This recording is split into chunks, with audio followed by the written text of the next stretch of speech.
Hello दोस्तों, स्वागत है आपका हमारे चैनल स्टडी टेक पर। तो जैसा कि आप सभी लोग जानते हैं कि इस चैनल पर आपके प्रवेश परीक्षा की तैयारी कराई जा रही है और अभी तक हम लोगों ने भारत के इतिहास वाले टॉपिक से लगभग 200 क्वेश्चन देख लिया था। साथ ही साथ आपका भारत एवं विश्व का भूगोल जो टॉपिक है इससे भी लगभग 50 क्वेश्चन देख लिया अभी तक। ठीक है, और इन सभी वीडियो का प्लेलिस्ट आपको नीचे मिल जाएगा, तो आप सभी लोग जाके वहाँ से देख सकते हैं और बीए के प्रवेश परीक्षा की तैयारी कर सकते हैं। ठीक है, तो आज के इस वीडियो को स्टार्ट करते हैं। तो आज के इस वीडियो में हम लोग क्वेश्चन नंबर 51 से देखेंगे, जो कि बहुत ही इंपॉर्टेंट क्वेश्चन है। ठीक है, हम लोगों ने यहाँ तक देख लिया था कि डायनासोर की उत्पत्ति कौन से युग से हुई थी, तो मेसोजोइक कल्प से हुई थी। ठीक है, और क्वेश्चन नंबर 51 से स्टार्ट करेंगे। तो सबसे पहले अगर आपने वीडियो को लाइक नहीं किया तो लाइक कर दीजिए, क्योंकि आप सभी लोग, बहुत सारे लोग लाइक नहीं करते हैं। ठीक है, अगर आप देखो लाइक कर दोगे तो मतलब वीडियो और भी यूट्यूब के सर्च में आएगा। ठीक है, और बहुत सारे स्टूडेंट के पास जाएगा। तो वीडियो को लाइक कर दें और चैनल पर नए हैं तो चैनल को भी सब्सक्राइब कर लें। ठीक है, तो सबसे पहला क्वेश्चन है, निम्नलिखित नदियों में सबसे अधिक नदी पथ परिवर्तन किया है।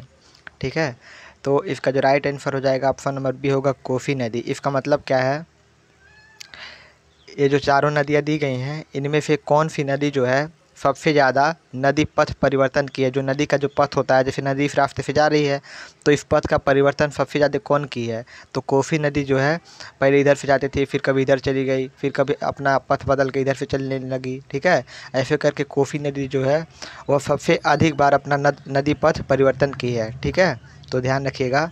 अगला है, पट अंचल अवस्थित है कहाँ पर है, तो right answer option number B, Jharkhand में है। ठीक है, झारखंड में जो आपका है पट अंचल अवस्थित है। ठीक है, अगला क्वेश्चन देखते हैं, मानव द्वारा बनाए गए उपग्रह स्थापित होते हैं, तो इसका राइट आंसर हो जाएगा आपका ऑप्शन नंबर डी, थर्मोस्फीयर यानी कि वायुमंडल में। ठीक है, और इसमें कंफ्यूज मत होइएगा, झारखंड ही सही है, ये मेघालय जिन्होंने मारा है वो गलत है। ठीक है, अगला है, जिस अक्षांश पर वार्षिक तापांतर न्यूनतम होता है वह क्या है, तो इसका right answer option number A, भूमध्य रेखा पर। ठीक है, बहुत इंपॉर्टेंट है क्वेश्चन।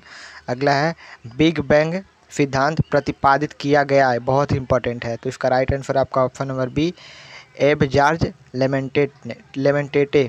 अगला है, अधिकांश मौसम गतिविधियाँ जिस वायुमंडलीय परत में होती हैं वह है, तो इसका राइट आंसर हो जाएगा आपका ऑप्शन नंबर बी, क्षोभ मंडल। यानी कि क्षोभ मंडल, जैसे आपका कई मंडल होता है ना, आयन मंडल, ओजोन मंडल, आयन मंडल, ब्रह्मंडल, ठीक है, वायुमंडल, ठीक है, क्षोभ मंडल, समताप मंडल, ऐसे होता है ना। तो सबसे ज़्यादा जो गतिविधियाँ होती हैं मौसम की वह क्षोभ मंडल में ही होती हैं। ठीक है, जैसे बारिश होना, बिजली गिरना, ठीक है, मौसम की बहुत सारी गतिविधियाँ क्षोभ मंडल में ही होती हैं, तो ध्यान रखिएगा। अगला है, वायुमंडलीय दबाव को मापने में किस यंत्र का उपयोग किया जाता है, बहुत इंपॉर्टेंट है, तो इसका right answer option number C, barometer का किया जाता है। ठीक है, वायुमंडलीय जो दबाव होता है उसको मापने के लिए बैरोमीटर का प्रयोग किया जाता है। अगला है, भूमध्य सागरीय क्षेत्र में भूमध्य सागरीय क्षेत्र में भारी वर्षा कब होती है। ठीक है, बहुत ही इंपॉर्टेंट अभी है, तो इसका राइट आंसर हो जाएगा आपका ऑप्शन नंबर बी, शीत ऋतु में होती है। ठीक है, भूमध्य सागरीय जो क्षेत्र होता है उसमें सबसे भारी वर्षा कहाँ होती है, कब होती है, शीत ऋतु में। दुधवा राष्ट्रीय उद्यान कहाँ पे स्थित है, तो इसका राइट आंसर हो जाएगा आपका option number C, Lakhimpur Kheri में। ठीक है, दुधवा राष्ट्रीय उद्यान लखीमपुर खीरी में स्थित है। अगला है, काजीरंगा राष्ट्रीय उद्यान कहाँ पर स्थित है, तो इसका right answer option number D, Assam में स्थित है, बहुत ही इंपॉर्टेंट यह भी है।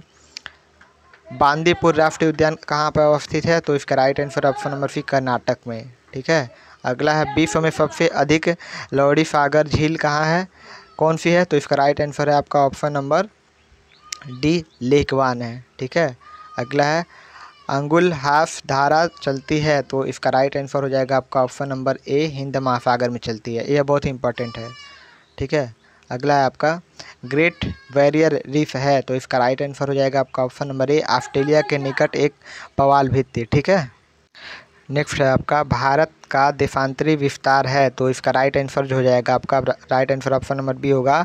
ठीक है, 68 डिग्री 7 मिनट पूर्वी देशांतर से 97 डिग्री 25 मिनट पूर्वी देशांतर तक। ठीक है, यह बहुत ही इंपॉर्टेंट है, क्योंकि आप भूगोल पढ़ रहे हैं ना, अगला है ताजमहल के संगमरमर के रंग के धूमिल होने का मुख्य कारण क्या है। बहुत ज़्यादा इंपॉर्टेंट क्वेश्चन यह है, ठीक है, आपको आगे भी काम देगा कि जो ताजमहल का संगमरमर है उसका रंग धूमिल होने का क्या कारण है, उसका रंग जो है धूमिल क्यों हो रहा है।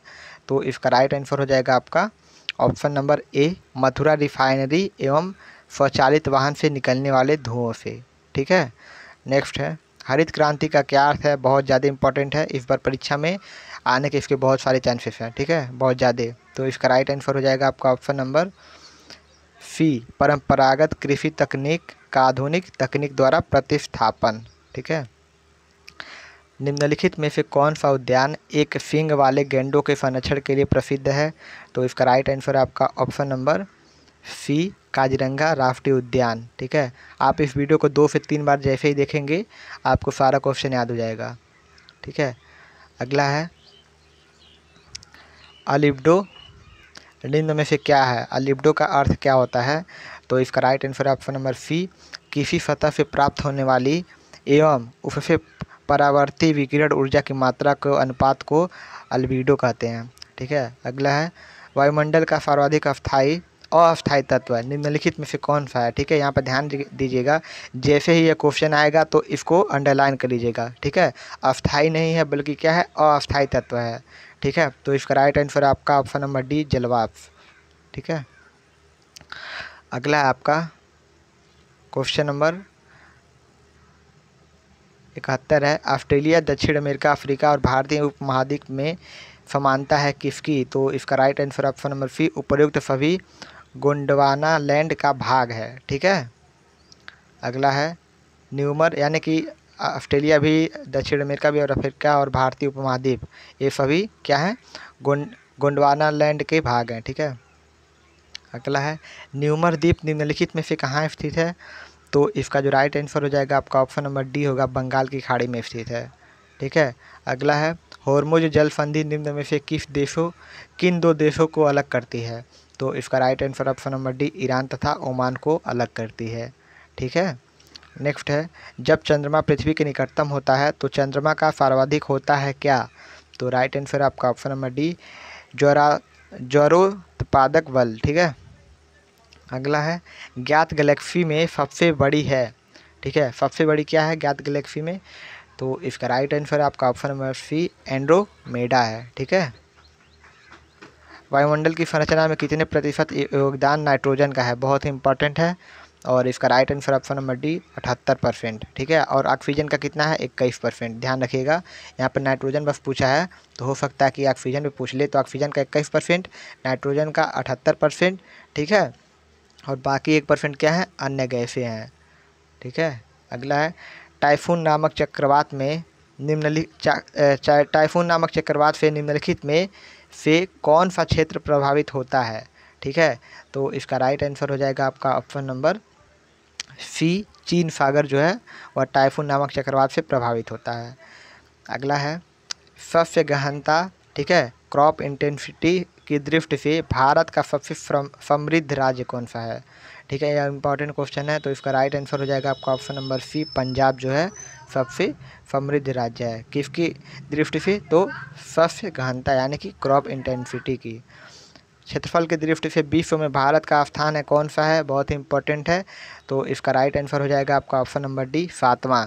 ठीक है, और इसकी ट्रिक क्या है, रुक चिन्ह अब आया भारत। ठीक है, मैं आपको ट्रिक बता देता हूँ, एक सेकेंड।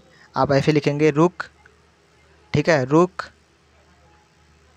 फिर चिन्ह, सॉरी यहाँ पर टाइप नहीं हो पा रहा अच्छे से, रुक चिन्ह फिर क्या है, अब आया भारत। तो रुक से क्या हो जाएगा, रूस हो जाएगा। क से कनाडा, चीन से चीन, अ से आयरलैंड हो जाएगा, ब से बांग्लादेश हो जाएगा, अब आया भारत से भारत हो जाएगा। तो 7वें नंबर पे आपका क्या है, भारत है। ठीक है, यही ट्रिक है, रुक चिन्ह अब आया भारत, रुक चिन्ह अब आया भारत, यही ट्रिक है। इससे सारे देश आप लिख सकते हैं। ठीक है, रू से रूस हो जाएगा, क से कनाडा, ठीक है, अ से आयरलैंड, ब से बांग्लादेश। ठीक है, उसके बाद क्या है, आया भारत है फिर। ठीक है, ऐसे करके आप लोग बना लीजिएगा। अगला है धौल रंध्र का निर्माण निम्न में से किस प्रक्रम द्वारा होता है। तो इसका right answer option number B, भूमिगत जल द्वारा। ठीक है, भूमिगत जल द्वारा। तो आज के इस वीडियो में बस इतना ही रहने देते हैं, क्योंकि वीडियो 10 मिनट की हो चुकी है। ठीक है, अगर आपको वीडियो अच्छी लगी तो लाइक करें, और यदि आप इस चैनल पर नए हैं तो चैनल को भी सब्सक्राइब कर लें। तो मिलते हैं आपसे अगली वीडियो में। Thank you so much.